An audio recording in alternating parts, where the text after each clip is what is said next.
चर्चा चल रही है कि इस भौतिकवाद के युग में हम भौतिकता की ओर बढ़ते हुए और हम बहुत ऊंचाइयां छू सकते हैं, और जहां विवेक आ जाता है, हर विवेकी व्यक्ति अपने धर्म को छोड़ना पसंद नहीं करता, बाकी सब कुछ छोड़ सकता है। वह बिटिया, गुणपाल की बिटिया को अभी कुछ पता नहीं है कि मेरे लिए क्या चल रहा है,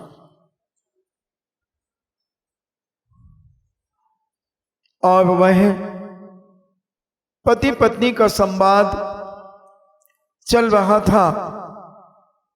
अंत में पति कहता है कि मैं समझ गया कि तुम अपनी बेटी को विधर्मी के साथ विवाह नहीं करना चाहते। ये मैंने बहुत अच्छे से समझ लिया, और मैं मात्र तुम्हारी परीक्षा ले रहा था कि तुम कहीं उस राजा के वैभव को देखकर के तुम प्रभावित तो नहीं हो जाती हो और सोचती हो कि क्या फर्क पड़ता है, बिटिया सुखी रहेगी, कहीं भी जाए उसकी शादी हो जाए, बस पैसा होना चाहिए। आज बहुत सारे लोगों की ऐसी टेंडेंसी बन गई है, बहुत सारे लोगों की ऐसी धारणाएं बन गई हैं, विचारधारा बन गई है कि बेटी के पास धन दौलत हो, कहीं भी चली जाए, किसी भी कुल में चली जाए, किसी विधर्मी के यहाँ चली जाए, हमें कोई इसका विकल्प नहीं है। बहुत सारे लोग आज यही बात को लेकर अपने परिवार को आगे बढ़ा रहे हैं, मगर ये मिथ्या दृष्टि व्यक्ति इस प्रकार की चर्चा और कार्य कर सकता है। सम्यक दृष्टि कहता है भिखारी के साथ पानी ग्रहण कर लूंगा, मगर कभी किसी विधर्मी और मिथ्या दृष्टि के साथ अपने जीवन का यापन नहीं करूंगा। जब गुणपाल ने अपनी पत्नी से कहा कि हे भगवान, मैं तुम्हारी परीक्षा ले रहा था और तुम परीक्षा में पास हो गई, तुमने ही धर्म का समर्थन किया, मैंने भी धर्म का समर्थन किया, मगर मैं तुमसे प्रश्न कर रहा था कि तुम्हारी कहीं इच्छा, क्योंकि महिलाएं धन के पीछे बहुत तेजी से दौड़ती हैं, पुरुष उतना धन के पीछे नहीं दौड़ता जितनी महिलाएं पकड़ती हैं धर्म को, धन को, धर्म को नहीं। धर्म तो करती तो है ऊपर से, मगर धन को पकड़ने में भी बहुत मास्टर होती है। चोरी करने में कौन मास्टर है? जब तुम्हारे कपड़े धुलते हैं तुम्हें पता रहता है तुम्हारे जेब में कितने पैसे हैं। व्यापारी को तो पता ही नहीं रहता, नौकरी वाले को पता रहता है। नौकरी के तो बिल्कुल गिने गिने पैसे आना है, पाई पाई का हिसाब है। दूध वाले को कितना देना है, कपड़े वाले को कितना देना, किराने वाले को कितना देना, सब्जी वाले को कितना देना, पेपर वाले को कितना देना, सारी लिस्ट है उसके पास। उसका 1 रुपया यहां वहां नहीं हो सकता। हाँ, एक सुविधा शुल्क नौकरी वालों को मिलता है, वो सुविधा शुल्क में कभी गड़बड़ी तुम कर सकते हो। समझदार के लिए सारा काफी है सुविधा शुल्क को, मगर जो व्यापारी है उसे पता नहीं रहता कि मेरे जेब में कितने पैसे, और खुद कपड़े धोते नहीं। कपड़े धोने वाले तो तुमने भले नौकर नौकरानियां लगा लिए हो, मगर कपड़े देता कौन है नौकर को? एक एक जेब चेक करके दिया जाता है, और 2, 4, 500 कब सटक जाते हैं कुछ पता ही नहीं चलता, और फिर ब्याज पे और देती हैं। आप देखना, इकट्ठा पैसा करके कभी श्रीमान कहें कुछ पैसे पड़े हैं क्या? हाँ, आपने दे दिए होंगे मुझे। रोज ही मुझे ही तो देते हो। अभी नहीं देते, फिर भी मैं पूछ रहा हूं। नहीं है, अरे बहुत जरूरी है, अगर हो तो कितने चाहिए? कितने हैं आप बोलो, कितने चाहिए? अभी तो ज्यादा नहीं चाहिए, 25-50 हजार। हाँ, मिल जाएंगे। 2 रुपए सैकड़े पे मिलेंगे, 2 रुपए सैकड़े पे मिलेंगे। कहां से आए ये पैसे? आपके जेब से आए, आपकी लापरवाही। आपने चेक करके क्यों नहीं दिया? उल्टा चोर कोतवाल को डांटे, उल्टा चोर कोतवाल को डांटे। ये नारी की एक बहुत बड़ी कला होती है और बहुत बड़ी एक बचत करने की कला होती है। सुदामा की पत्नी ने ऐसा ही तो किया था। सुदामा की पत्नी प्रतिदिन 1 चावल 2 चावल बचाया करती थी, और जब कर्म की मार सुदामा के ऊपर पड़ी तो साथ किसने दिया? पत्नी ने। मिसेस होती तो साथ नहीं देती, वाइफ होती तो कभी साथ नहीं देती, मगर जो धर्म पत्नी होती है वो सदा अपने पति के साथ देने में तत्पर रहती। और सुदामा की पत्नी ने कहा कि जाओ, श्री कृष्ण त्रिखंडापति हैं, नारायण हैं, उनके पास जाओ और उन्हें बताओ कि हमारी स्थिति बहुत ज्यादा खराब हो चुकी है। सुदामा कहते मैं कैसे कहूंगा, कैसे क्या लेकर के जाऊंगा? बड़ों के साथ में कुछ भेंट लेकर के जाना चाहिए, मेरे पास तो कुछ नहीं है। उनकी पत्नी कहती है लो, मैंने कुछ बचत करके रखी थी, ये 1 मुट्ठी चावल है, अपने दुपट्टे में बांध लो और लेकर के चले जाओ। और जब सुदामा कृष्ण जी के राज दरबार में जाते हैं, उन्हें रोका जाता है, मगर जब वो कहते हैं कि बाल सखा हूं मैं श्री कृष्ण का, और जैसे ही उन्हें खबर मिलती है कि मेरा बाल सखा सुदामा आया है, नाच पड़ते हैं कृष्ण जी और उसे लेने आते हैं, उसके साथ चलते हैं। बोले क्या भेजा है मेरी भाभी ने, क्या भेजा है? वो कहता कुछ नहीं भेजा। बोले हो ही नहीं सकता, मेरी भाभी खाली हाथ नहीं भेज सकती, ये छुपा करके रखो तुम पोटली में। और पोटली खोल करके कच्चे चावल ही खाने लगे। कितना आत्मीय भाव था, कितना प्रेम था, कितना वात्सल्य था एक मित्र की मित्रता में, कितना अपनत्व था, कितना विश्वास था कि मेरी भाभी मां कभी भी खाली हाथ मेरे पास भेज ही नहीं सकती। तो ये बचत का अगर सदुपयोग नारी करती है तो बहुत अच्छी बात होती है, और बचत करके अगर दुरुपयोग कर ले, लिपस्टिक और चिपस्टिक खरीदने में, दुनिया की और चीजों में, ये तो बर्बादी है। क्या जरूरत है लिपस्टिक की? जब एक सजना मिल गया फिर क्यों सजना? एक सजना मिल गया फिर क्यों सजना? किसके लिए सजना? किसके लिए सजना? खैर, तो ये सारी चीजें एक धर्मात्मा नारी के अंदर ये संस्कार कूट कूट के भरे होते हैं कि अपने घर का मैनेजमेंट कैसे करना, छोटी सी आय में भी घर का बहुत सुंदर तरीके से मैनेजमेंट करना, किस प्रकार से घर को सुरक्षित चलाना। एक सम्यक दृष्टि नारी, एक विवेकशील नारी के अंदर ये गुण हुआ करता है। और धनपाल गुणपाल की धर्मपत्नी धनश्री ने ये दिखा दिया कि मैं धर्मात्मा हूं और मैं अपनी बेटी को किसी विधर्मी के हाथ में नहीं दूंगी। दोनों पति पत्नी राजी हो जाते हैं। अब दोनों विचार विमर्श करते हैं, बेटी से तो पूछ लो, कहीं बेटी का मन ना हो, बेटी का मन हो कि नहीं मैं तो संपन्न घराने में ही विवाह करूंगी, पैसे वाले के यहां ही विवाह करूंगी।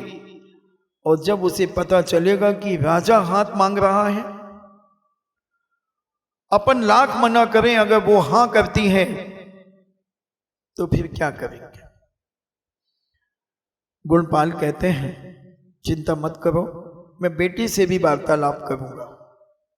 और दोनों पति पत्नी अपनी बैठक में बैठे हुए हैं गलीचे के ऊपर, क्योंकि ये कुर्सियां हमारी भारतीय संस्कृति की नहीं है, ये पाश्चात्य संस्कृति की हैं कुर्सियां। भारत में कुर्सी और स्टूल नहीं चलते थे। हमारे घर की जो बैठक होती थी, जितना बड़ा सेठ साहूकार का घर होगा उसके घर में सोफा सेट और कुर्सियां नहीं होंगी। समझने की बात को समझना। उनके यहां पर एक 2 इंची 3 इंची मोटा एक गद्दा बिछा होगा, उस गद्दे के ऊपर एक सफेद चादर बिछी होगी या कोई अच्छा गलीचा बिछा होगा, 10 बाई 10 का गलीचा होगा, और सामने कालीन बिछी होगी।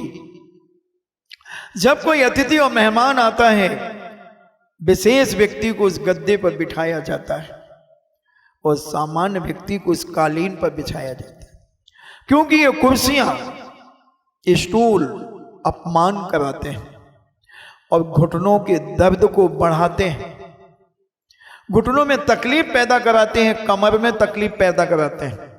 क्योंकि जब व्यक्ति कुर्सी में बैठता है तो उसकी रीढ़ की हड्डी में एक ऐसा मोड़ आ जाता है, तो उसके ये जो गुरिया हैं वो धीरे धीरे बाल का एक सूज से भी कम धीरे धीरे खिसकते चले जाते हैं और फिर उसे कमर में दर्द शुरू हो जाता है। घुटने जब लटकते हैं नीचे तो घुटनों के दोनों तरफ की नसें टाइट होने लगती हैं और जब ये धीरे धीरे इतनी टाइट हो जाती हैं कि हमें मोड़ने में तकलीफ होने लगती है तो हम कुर्सियों का सहारा ले लेते हैं। और अगर हम सदा काल समतल जमीन में बैठे तो जिंदगी में हमें घुटनों में कभी दर्द नहीं होगा, कभी कमर में दर्द नहीं होगा। अगर हम व्यवस्थित तरीके से बैठे, हमने एक दिन शायद कहा था कि साधु संतों को घुटनों में दर्द क्यों नहीं होता, सच्चे त्यागी व्यक्तियों को घुटने में दर्द क्यों नहीं होता, क्योंकि वो कुर्सियों में नहीं बैठते, वो एक समतल जमीन के ऊपर, तखत के ऊपर या पाटे के ऊपर बैठते हैं। तो तकलीफ होने का सवाल ही नहीं है। हमारे आचार्य श्री को दर्द नहीं होता। हमारे आचार्य श्री क्या लेते हैं? नमक नहीं लेते, मीठा नहीं लेते, फल नहीं लेते, जूस नहीं लेते, सब्जियां नहीं लेते, कुछ तो नहीं लेते। दाल रोटी खाओ और प्रभु के गुण गाओ, मगर उनके भी पैरों में कभी दर्द नहीं होता। जितना हम लटका करके बैठेंगे उतनी जिंदगी हमारी लटकती चली जाएगी, उतने हम जिंदगी में दुखी रहेंगे, पराधीन रहेंगे और बेसहारा होकर के हम अपनी जिंदगी जिएंगे। और जब बैठते हैं तो एक दूसरे को लाते दिखाते हैं। घरों में जब बैठते हैं कुर्सियों पर, सोफा सेटों पर, और टांग के ऊपर जब टांग रख ली जाती है तो यहां का व्यक्ति वहां के व्यक्ति को अपनी टांग दिखा रहा है और हिला रहा है, तो क्या कर रहा है? वो तुम्हें जूता दिखा रहा है। उधर का इधर दिखा रहा है, उधर का उधर दिखा रहा है। अपमान ही अपमान है। इसलिए नीचे बैठने का सम्मान बड़ा अलौकिक और महान होता है। तो वह दोनों पति पत्नी अपने गलीचे के ऊपर बैठे हैं और बेटी को आवाज देते हैं, शुभंदु श्री, हाँ पिताजी। और फौरन पिता के पास आती है, माँ के चरण छूती है, पिता के चरण छूती है। पिताजी, आपने मुझे क्यों याद किया?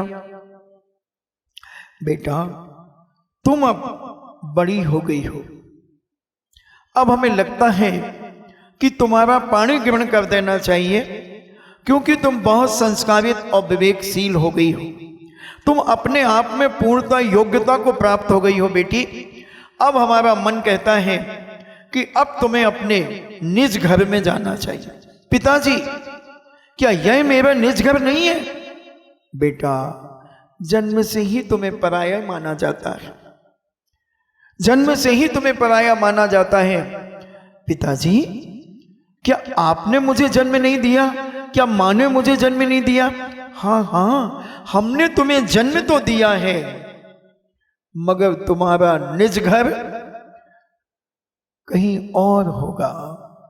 इसलिए बेटा, हम दोनों ने विचार किया कि तुम्हारे अब हम पीले हाथ करना चाहते हैं। और सुनो, एक बहुत अच्छा संबंध आया है बेटा। बेटी सिर नीचा कर लेती है, न मां को देखती है न पिता को देखती है, मां और पिता के चरणों को देखती है। समझना बेटी हो, एक इज्जतदार सम्मान देने वाली बेटी पिता और मां से मुंह लग करके बात नहीं करती है, खुशियां नहीं मनाती कि मेरी शादी की बात चल रही है। मुझे दिखाओ किससे बात चल रही है, कौन है वो, कौन है, दिखाना, फोटो आई क्या उनकी। खलबली मचा देती है पूरे घर के अंदर। नहीं, उसने नीचे दृष्टि कर ली और माता पिता के चरणों पर अपनी दृष्टि टिका दी। बेटा, हाँ पिताजी। बेटा सुनो, जो अपने राज्य के विश्वम्भर राजा हैं, उन्होंने तुम्हारे लिए अपना प्रस्ताव भेजा है। पिताजी, पिताजी क्षमा करें, आपकी बुद्धि भ्रष्ट तो नहीं हो गई है? कौन कह रही है? वो बेटी कह रही है पिताजी से, जिसकी दृष्टि चरणों में थी पिताजी के। वो बिटिया कह रही है पिताजी आपकी बुद्धि भ्रष्ट तो नहीं हो गई है? आप मुझे सांसारिक वैभव में लुभाना चाहते हैं? आप मुझे पैसे के लालच देकर के एक विधर्मी के हाथ में बेचना चाहते हैं? पिताजी, क्या आपकी बुद्धि में क्या हो गया है? क्या चाहते हैं पिताजी आप? क्या मैं इतनी वासना की लोलुपी हूं कि अपने वीतराग धर्म को छोड़कर एक रागी देशी और विधर्मी के धर्म में मैं अपना जीवन यापन करूंगी? नहीं पिताजी, नहीं। मैं कुंवारी रह सकती हूं पिताजी, मैं मर सकती हूं पिताजी, मगर मैं किसी विधर्मी के साथ अपने जीवन का साथी नहीं बना सकती। होंगे वो राजा अपने राज्य के, मगर मैं तो एक झोपड़ी में भी विवाह कर सकती हूं, एक गरीब से गरीब व्यक्ति से भी विवाह कर सकती हूं। बस उसके पास देव शास्त्रों की शरण होना चाहिए, उसके पास पवित्र अहिंसा धर्म होना चाहिए पिताजी। मैं कोई इंद्रियों की लोलुपता से अपने जीवन को जीना नहीं चाहती पिताजी। धर्म को कौड़ी के मोल बेचना ये धर्मात्मा का लक्षण नहीं है, एक सम्यक दृष्टि का लक्षण नहीं है पिताजी। ये मिथ्या दृष्टि हो सकता है जो धन के लोभ में अपनी बेटी को विधर्मी के हाथ में दे दे। पिताजी, मैं नहीं चाहती ये शादी करना। आप अपनी बुद्धि मानी से काम करें, आप अपनी बुद्धि से काम करें पिताजी। जैन धर्म प्राणी मात्र की रक्षा करने के लिए है, प्राणियों के कल्याण करने के लिए है पिताजी। आप क्या कह रहे हैं? आपकी बुद्धि कहां चली गई? पिताजी, मैंने पूज्य गुरुओं को आहार दिए हैं, आरिकाओं को आहार दिए हैं, त्यागी विधियों को आहार दिए हैं। मैंने भी अष्टमी चतुर्दशी के उपवास किए हैं, 16 कारण के व्रत की उपवास किए हैं, 10 लाक्षण धर्म के व्रत उपवास किए हैं, मैंने अष्टायन का पर्व किए हैं। क्या पिताजी मुझे उस विधर्मी के यहाँ ये करने मिलेंगे? क्या मैं 16 कारण भावना तीर्थंकर प्रकृति के बंद करने में जो कारण है, क्या मैं 16 कारण भावना भा सकूंगी पिताजी? पिताजी का सिर नीचे हो जाता है। बेटी कहती है, क्या पिताजी मुझे साधु को आहार देने मिलेगा? क्या सोच करके आपने ये बात मुझसे कही? क्या क्या चाहते हैं आप? बड़े पुण्य के उदय से, कितनी दुर्लभता से मुझे ये मनुष्य पर्याय मिली है, जैन कुल मिला है पिताजी। कहा मैं निगोद में एक श्वास में 8-10 बार जन्म्यो मरो भयो, एक श्वास में 18 बार जन्म मरण लिया है। निकस भूमि जल पावक भयो, मैं निगोद से निकल करके पृथ्वी काय, जल काय, अग्नि काय, वायु काय, वनस्पति काय बनी। फिर वहां से निकल करके बड़ी दुर्लभता से, दुर्लभ नहीं जो चिंतामणि, बड़ी दुर्लभता से मैंने 2 इंद्रिय पर्याय को पाया। लट बन गई मैं, लट, चींटी बनी, मक्खी मच्छर बनी, सम्मोचनों में गई। पिताजी, क्या मुझे इस विधर्म के कारण फिर दुर्गति में भेजना चाहते हो? बहुत मुश्किल से मैंने ये सारा मिथ्या छूटा है और मैं पवित्र जैन कुल में मैंने जन्म लिया है। पिताजी, इतना तो अन्याय मत करो मेरे साथ। अगर आपको भाव लग रही हूं, अगर आपको मैं भाव लग रही हूं पिताजी, तो लो, मैं किसी हाथी के पैर के नीचे कुचल करके अपने प्राण दे सकती हूं, मगर किसी विधर्मी से मैं अपना जीवन साथी नहीं बना सकती पिताजी। क्षमा करें, माफ करें पिताजी। पिताजी की आंखों से आंसू टप टप गिरने लगते हैं और पिताजी कहते हैं, बेटा मुझे तुमसे यही उम्मीद थी, मुझे तुमसे यही उम्मीद थी कि मेरी बेटी कभी धन दौलत के प्रभाव में आकर मिथ्यात्व में अपना जीवन समर्पित नहीं करेगी। वह जिनेंद्र के कुल में जन्म लिया है तो जिनेंद्र के कुल में ही अपना जीवन साथी मिलेगा तो विवाह करेगी, नहीं तो सदा के लिए कुंवारी रह जाएगी। कितना बड़ा शक्ति, कितना बड़ा विवेक उस बिटिया के अंदर कि जिसने अपने माता पिता को भी बता दिया कि मैं आपकी ही संतान हूं, आपकी ही औलाद हूं। पिता आनंद से भर जाता है, आनंद से ओतप्रोत होता है। फिर कहता है, बेटा राजा ने तुम्हारा हाथ मांगा है और राज आज्ञा का उल्लंघन करना मृत्युदंड हो सकता है। अब बेटा अपना यहां रहना बहुत मुश्किल है, हमें ये नगर छोड़ करके जाना होगा और तेरी मां जो धनश्री है वो गर्भवती है, मां बनने वाली है, उसे हम कहां लेकर के डोलेंगे। मुझे जिस दिन से ये चर्चा आई है बेटा, उस दिन से मेरी नींद हराम है। मैं विचार नहीं कर पा रहा हूं कि तुम्हें कैसे सुरक्षित करूं और मैं कैसे सुरक्षित हूं और तेरी मां को कैसे सुरक्षित रखूं। पिताजी, मैं जाकर के राजा से बात करूं, मैं जाकर के राजा से बात करूं? नहीं बेटा, गुणवान शीलवान बेटियां पर पुरुष से बातें नहीं करती हैं, पर पुरुषों के सामने नहीं जाती हैं। तुम एक अपना आदर्श बना करके रखो बेटी, वो मैं सब संभालूंगा, मैं अपनी बुद्धि से विचार करूंगा। और दूसरे दिन पिता विचार करता है गुणपाल कि उनका एक मित्र है श्री दत्त, बहुत बचपन का मित्र है, और श्री दत्त की पत्नी से गुणपाल वार्तालाप करते हैं और कहते हैं, भैया मैं अपनी धर्मपत्नी तुम्हारी श्रीमती के पास छोड़ करके जाता हूं और मैं अपनी बिटिया को वैशाली नगर की तरफ ले जाता हूं, क्योंकि इस राज्य में मैं रहूंगा तो राजा है, बलपूर्वक शक्ति के बल पर मेरी बिटिया को ले सकता है। ऐसे बहुत सारे केस हुए हैं। जायसवाल समाज जो आई है वो जैसलमेर से आई है, जैसलमेर से जायसवाल बने, तो जैसलमेर में क्या हुआ महाराज, तुम पूछ सकते हो। वहां पर जो लोग रहते थे, वहां के राजा ने चैन की बेटी मांगी थी,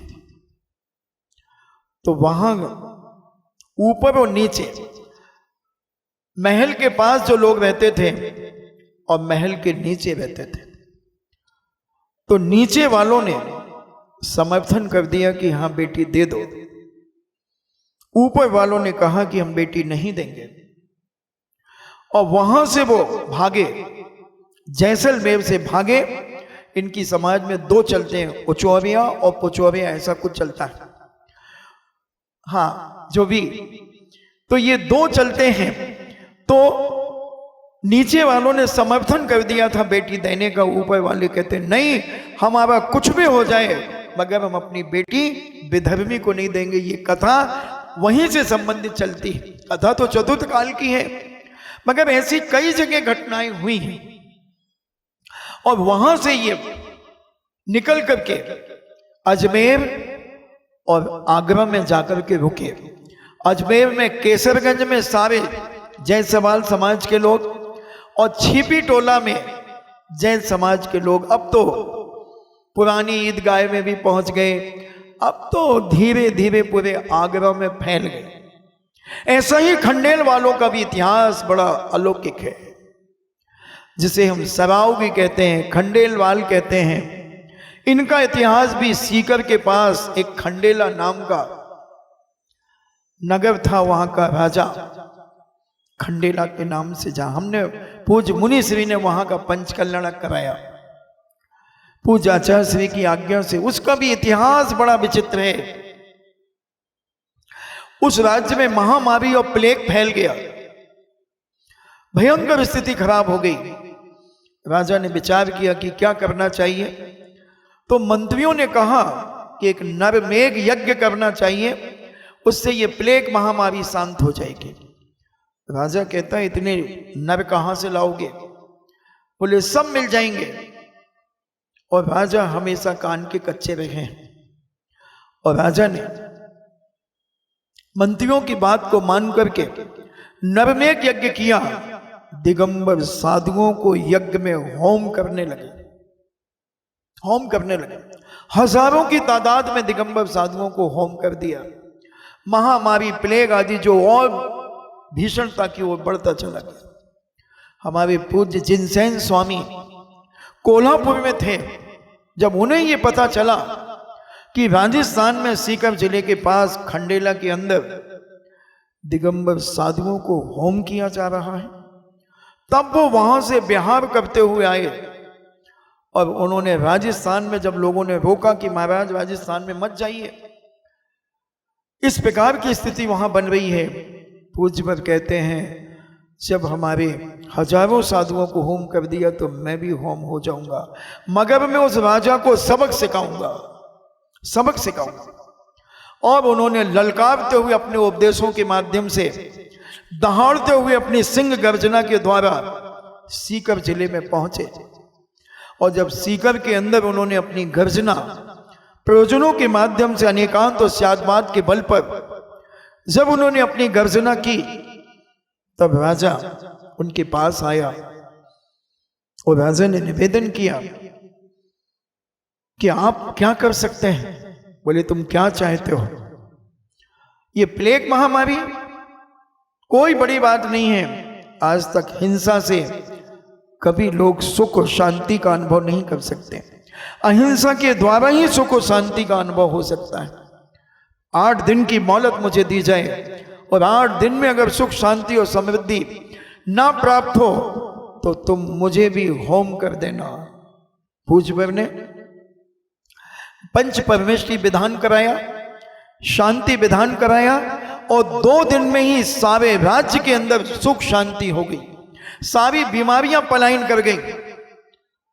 तब राजा बहुत प्रभावित हुआ और राजा ने पूज्यवर से कहा कि आप क्या चाहते हैं?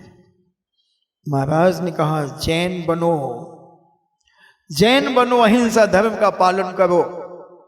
तब उनके 84 गांव थे और एक एक गांव के मुखिया को, सरपंच को बुलाया और पूछा कि तुम कहां से आए? उन्होंने कहा मैं पहाड़ी से आया। तो लो, आज से तुम्हारे गांव के सारे लोग पहाड़िया कहलाएंगे। तुम कहां से आए? पट्टन। तो आज से तुम पाटनी कहलाओगे। तुम कहां से आए? कस्सल। कस्सल गांव से तो तुम आज से कासलीवाल कहलाओगे। ऐसे 82 गांव के मुखिया वहां पहुंचे। अमोहे और मोहे नाम के 2 सरपंच वहां नहीं पहुंचे। तब पूज्यवर ने पूछा कि सारे लोग आ गए? बोले नहीं महाराज, 2 गांव के रह गए, बच गए, 2 बच गए। तो अमोहे बज और मोहे बज, ऐसा उन्हें गोत्र देकर के ये खंडेलवाल समाज की स्थापना हुई। इतिहास बड़े विचित्र हैं बंधु, बड़े विचित्र हैं इतिहास। इसलिए जो धर्म की रक्षा करते हैं उनका ही अलौकिक जीवन होता है। और यहां पिता कहता है कि अगर विधर्मी को बेटी नहीं दी तो ये प्राण भी ले सकता है, प्राण भी ले सकता है। और इसकी माँ यानी मेरी धर्मपत्नी धनश्री माँ बनने वाली है। समय बहुत कम बचा हुआ है, क्या किया जाए? मित्र और मित्र की पत्नी से वार्तालाप होता है, वार्तालाप चलता है और साहर्ष स्वीकार करते हैं श्रीदत्त और श्रीदत्त की पत्नी। हाँ हाँ, मैं अपनी बहन को बहुत सुरक्षित और व्यवस्थित रखूंगी, आप चिंता न करें। धनश्री से कहा जाता है कि तुम साथ में चलना खतरा है, क्योंकि 5, 6, 7 महीने के बाद बहू को ज़्यादा घूमने की आज्ञा सासू जी नहीं देती, मगर जो मन चली होती है वो तो घूमती फिरती रहती है, तो कई बार धोखा भी खा जाती है। बहुत सावधानी की जरूरत होती है। और वह धनश्री श्री दत्त के यहां पर चली गई, पड़ोस में थे, चली गई। और राजा को कानों कान भी खबर नहीं लगी।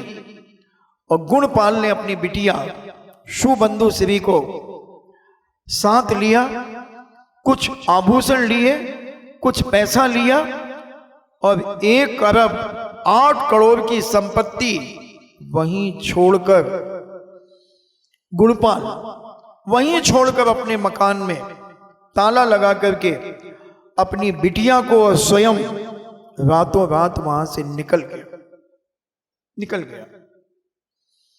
और वहीं पर कहीं स्थान पर व्यापार करने लगा, बेटी का पानी ग्रहण कर दिया।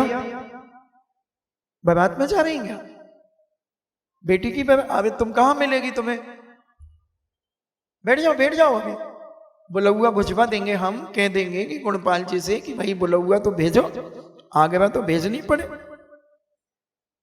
आ जाएंगी वो तो, जब तुम नहीं जाओगी तो वो अपने आप आ जाएगी। और वह धनश्री वहां रहने लगी, बड़े शालीनता पूर्वक रहने लगी। सारी सुख सुविधाएं जो एक गर्भवती मां को मिलती हैं वो सारी की सारी वह देने लगे। और गुणपाल ने अपनी बेटी का विवाह एक सर्वांग गुण संपन्न एक युवा के साथ किया। युवा सोने चांदी का बहुत बड़ा व्यापारी था, उसके पिता बहुत सज्जन थे, पुत्र प्रतिदिन अभिषेक और पूजन करता था।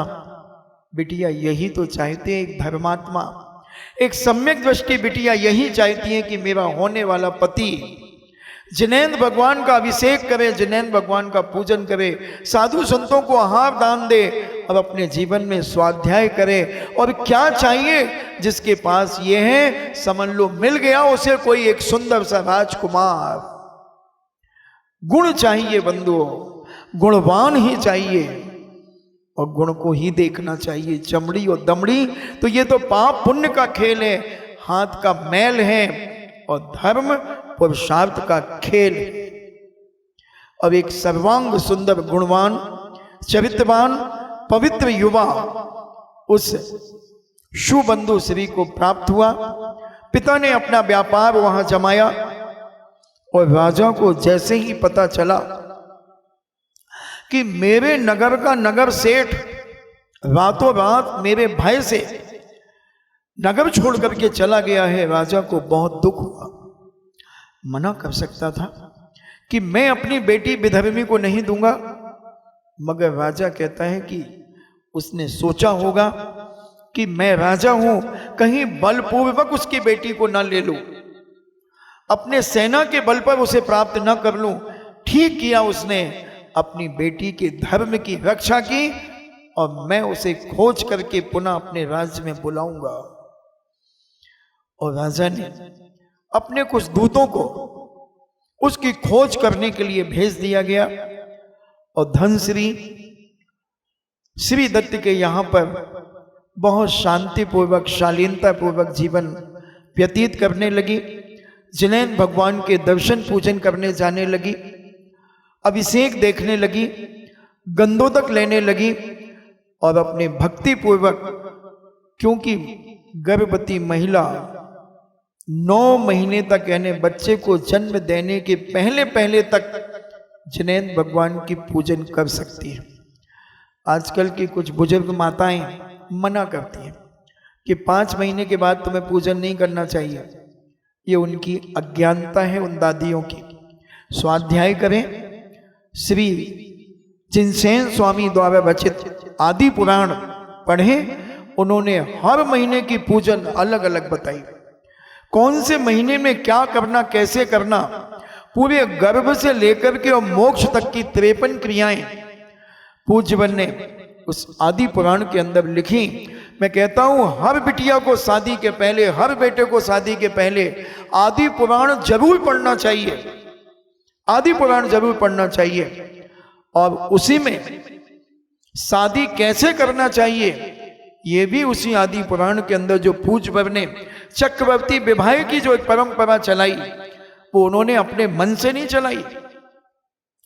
महाराज जी जो भी बोलते हैं वो आगम के अनुसार ही बोलते हैं, बस उसको डेवलप करते हैं, उसको फैलाते हैं। एक बिंदु मिल जाए उस बिंदु को वो सिंधु बना करके पब्लिक के सामने परोसते हैं। उसमें आदि पुराण के अंदर लिखा कि जिनालय में भगवान के सामने विवाह होना चाहिए। पूरा दिया 7 और शादी के बाद 7 दिन का ब्रह्मचर्य व्रत पालन करके पर्यटन के लिए जाना चाहिए, यानी तीर्थ यात्रा के लिए जाना चाहिए। और 7 दिन के बाद धूमधाम से अपनी गृहस्थी में प्रवेश करना चाहिए। और ऐसा नहीं कि जैन दर्शन केवल त्याग और अध्यात्म की बात करता है। जैन दर्शन आपका गृहस्थ जीवन कैसे जिया जाता है वो भी सिखाता है, वो भी बतलाता है बंधुओं। तो आदि पुराण जरूर पढ़ना चाहिए और अपनी बेटी को शादी में जरूर आदि पुराण भेंट करना चाहिए कि बेटा अब तू कीचड़ में जा रही है तो ले ये एक ज्ञान रूपी जल की बाल्टी, इसको अपने साथ ले जा और वहां भी स्वाध्याय करना, अपने जीवन को धन्य मानना। कभी और इस पर विस्तार से चर्चा अपन करेंगे। और वह धनश्री श्री दत्त के यहाँ पर है, विचार करती हैं कि बेटी का विवाह कहाँ हुआ होगा, कैसा हुआ होगा, मगर पुनः उसके मन में भावना आती है कि मेरे पति बहुत समझदार हैं, बहुत विवेकशील हैं, उन्होंने बेटी को निश्चित किसी योग्य व्यक्ति को ही दिया होगा। और योग्य व्यक्ति अगर नहीं मिला होगा तो बेटी अभी भी कुंवारी होगी। कोई बात नहीं, बेटी अभी ज्यादा बड़ी थोड़ी हुई है, अभी तो मात्र 22 साल की है और 22-23 साल में तो शादी हो ही जाएगी। और यहाँ तो शादी हो ही गई थी। बड़ी उम्र रख कर के शादियां करना, आधा बुढ़ापा तो लड़कियों का वैसे ही आ जाता है। अभी जॉब कर रही है मेरी बेटी, अभी पढ़ रही है मेरी बेटी। हाँ तो कब करोगी, कितने साल की? अभी ज्यादा नहीं, 29 ही की है। अच्छा 29 की भी ज्यादा नहीं, कब करोगे? अभी 1-2 साल थोड़ा और वो अपने पैरों पे खड़ी हो जाए तो फिर 30-32 में जब आधी डुकरिया हो जाएगी, जब हम उसको कर देंगे किसी डोकरे के साथ में, किसी डोकरे के साथ में कर देंगे। क्योंकि फिर जैसे ही मैं तो कहता हूं और आपको इनका अनुभव होगा, 25 के बाद यूजलेस मिलना शुरू हो जाते हैं। 25 के बाद की स्थिति। और एक प्रश्न उठता है लोगों के अंदर कि उम्र क्यों हो गई इतनी ज्यादा, ये 28 की क्यों हो गई? और कह दूं मगर समय हो गया, कभी फिर कहूंगा। बहुत अच्छी बात मन में आई थी, बहुत अच्छी, थोड़ी चुभने वाली बात आई थी, चिढ़ने वाली बात आई थी, मगर कभी ना कभी तो आएगी। आज दबा लूंगा तो कभी ना कभी उभर के आएगी, कभी फिर विस्तार से बताऊंगा। आज आपका समय हुआ और धनश्री श्री दत्त के यहाँ पर रह रही हैं, सब सुख सुविधाओं से संपन्न हैं, प्रभु का भजन कर रही हैं, स्तुतियां कर रही हैं, पूजन कर रही हैं, अभिषेक देख रही हैं, जाप कर रही हैं, जो भी एक गृहिणी का कर्तव्य होता है वह सारा कर रही हैं। ये उम्र बढ़ने की बात को लेकर कभी बताऊंगा क्या कारण है कि आज की बिटियां, मम्मी अभी इतनी जल्दी क्या है, प्लीज अभी तो मैं 28 ही की हुई हूं, अभी 29 ही की हुई हूं, ये प्लीज लगा करके अपनी मम्मी को चुप कर देती है। प्लीज में बहुत बड़ी ताकत सी लगती है, मगर अगर समझदार माँ होती है तो वो 20-25 के पहले पहले ही कर देती। फिर तू जान, तेरा काम जाने, वहीं से पढ़ना, तू अपने ससुराल से पढ़ना, मेरे घर से तो जा। समझदार माँ कहती हैं, धर्मात्मा माँ कहती हैं। और इसमें क्या राज है, वो राजों को मैं कभी खोलने का प्रयास करूंगा। इन्हीं मंगल भावना के साथ जिनवाणी स्तुति।